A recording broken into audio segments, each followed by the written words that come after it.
"Fly" has become rally cry for Philadelphia fans, players.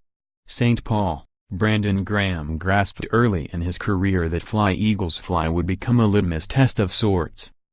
"When I went out to learn about the fans and learn about the city, I said to myself, I have to learn the song," said the Eagles defensive end who has spent his entire 8-season NFL career in Philadelphia. "You are going to be put on a spot sometimes. People want you to show you really care. I wanted to make sure at least I knew the fight song." Moments later, USA Today Sports did put him on the spot at Monday's Super Bowl opening night, and Graham nailed the song that is played after every Eagles touchdown and several other times during home games. "For me it's about loyalty," Graham said when asked why he chose to memorize the lyrics. "I've been here 8 years now. They drafted me here.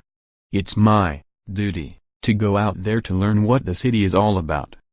The roots of the Eagles fight song can be traced to the 1940s, according to a Philadelphia Inquirer story from 2003. The lyrics that appeared in Eagles game programs in the 1950s were credited to Charles J. Borelli and Roger Cortland, described in the article as two Philadelphia ad men. This was the era when fight songs, played by bands at the stadium, were the norm. But there was something the original versions lacked: the actual words "Fly, Eagles, Fly."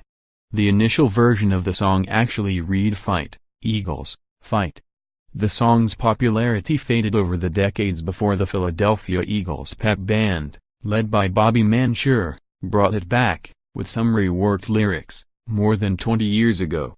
"We just changed it to Fly, Eagles, Fly," Mansour told the Philadelphia Business Journal in 2012. "It just sounded cool, instead of repeating the same thing, Fight, Eagles, Fight."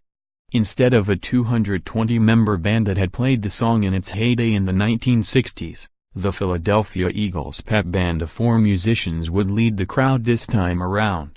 The band started the initiative Learn Your Fight song in 1997, and it began to catch on a year later with the backing of Len Komrowski, who was Senior Vice President for Business Operations for the Eagles at the time and now serves as the CEO of the Cleveland Cavaliers. There was no stopping the crowd after Fox Sports' Terry Bradshaw started singing the song as he handed team owner Jeffrey Lurie the George Halas Trophy after the Eagles' victory over the Minnesota Vikings in the NFC title game. WWE superstar John Cena, who has stated he's a Patriots fan, belted out the song on Monday night's episode of Raw in Philadelphia. The hashtag #FlyEaglesFly has become ubiquitous on Twitter and Instagram as well, and the song will get mixed into Sunday's Super Bowl against the New England Patriots, although not nearly as often as it is played at home. Eagles linebacker Brian Bremen said he expects to hear more than just a few at US Bank Stadium to yell what Eagles fans always belt out at the song's conclusion, EAGLES, Eagles. "We feed off their energy," Bremen told USA Today Sports. "Our fan base will travel well. There is going to be a lot of green in that stadium. I feel like at one point in the game or another, it'll play its role."